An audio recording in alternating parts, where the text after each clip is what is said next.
1978 से 1981 ये वो समय था जब रॉकी ने इंडिया या अफ्रीका पर ही नहीं बल्कि पूरे वर्ल्ड को ही अपनी सल्तनत बना लिया था। रॉकी ने इन 3 सालों में ऐसा क्या किया था कि अमेरिकन आर्मी और इंडोनेशियन आर्मी रॉकी को पकड़ना चाहते थे। रॉकी ने यूएस और इंडोनेशियन नेवी को भी फैक्स क्यों भेजा था।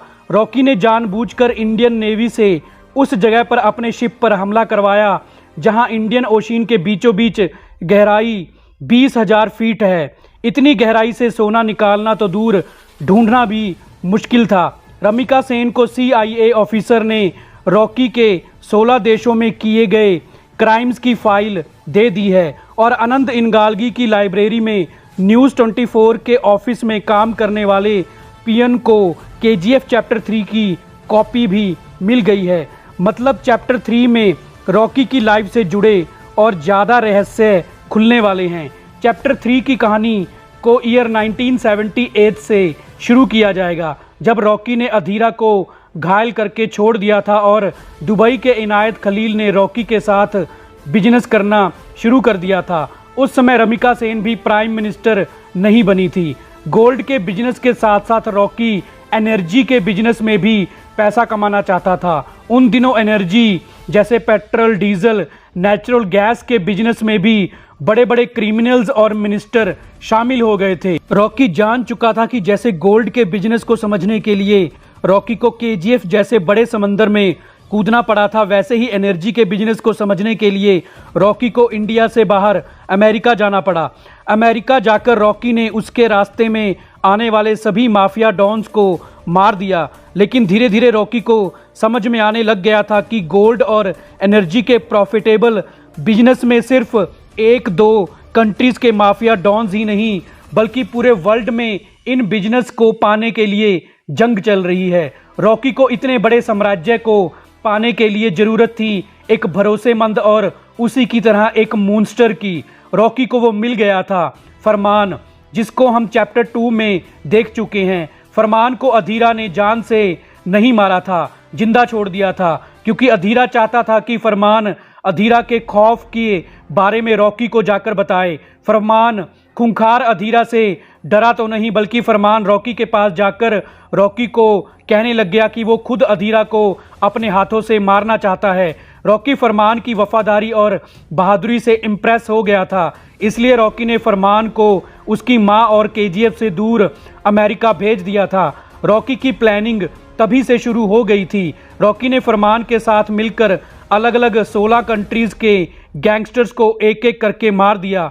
रॉकी ने फरमान को अपने साथ तो रखा लेकिन फरमान का नाम किसी भी क्रिमिनल एक्टिविटीज़ में नहीं आने दिया। रॉकी ने फरमान की असली पहचान भी दुनिया से छुपा दी और उसका नाम सालार रख दिया। सालार मतलब जिसका रोल प्रभास प्ले करने वाले हैं। लेकिन KGF चैप्टर 3 में सालार को प्रभास के रूप में नहीं बल्कि यंग बॉय के रूप में ही दिखाया जाएगा। रॉकी ने सिर्फ 2 सालों में ही पूरे वर्ल्ड के सबसे प्रॉफिटेबल बिजनेसेस पर कब्जा कर लिया था और उन बिजनेसेस को संभालने के लिए ट्रेनिंग रॉकी सालार को दे रहा था। रॉकी ने इंडिया में किसी को भी अपने फॉरेन बिजनेस के बारे में भनक तक नहीं लगने दी थी। रॉकी ने तकरीबन वर्ल्ड की हर कंट्री के बैंक में अकाउंट ओपन करके अपने सभी बिजनेस के कमाए पैसों को उन अकाउंट्स में डिपॉजिट कर दिया था। फिर एक बार जब रॉकी इंडोनेशिया गया तब रॉकी ने वहां एक टीम तैयार की और सेंट्रल बैंक ऑफ इंडोनेशिया पर रॉबरी करके वहां के सारे गोल्ड को चुरा लिया। रॉकी ने सालार की मदद से वो सारा गोल्ड वर्ल्ड की अलग अलग कंट्रीज में छुपा दिया। रॉकी चुराए गए गोल्ड को वर्ल्ड के अलग अलग कंट्रीज के लॉकर्स में सेफ रख देता। मतलब रॉकी ने इतने सारे गोल्ड को हिस्सों में बांटकर बैंक्स में ही जमा करवा दिया। ये सब रॉकी ने इंडियन नेवी को फैक्स भेजने से ठीक 3 महीने पहले ही किया था। असल में रॉकी जानता था कि कभी ना कभी KGF के गोल्ड को KGF से निकालना ही पड़ेगा, लेकिन इतने सारे गोल्ड को इंडिया से बाहर लेकर जाना वो भी जिंदा पॉसिबल नहीं है। इसलिए रॉकी ने इंडोनेशियन नेवी को फैक्स सेंड करके ये खबर कर दी कि इंडोनेशियन के सेंट्रल बैंक से रॉबरी उसने ही की थी और अब वो सारा गोल्ड वापस करना चाहता है। इंडोनेशियन नेवी अपना सारा सोना वापस लेने के लिए रॉकी के शिप की तरफ बढ़ रहे थे।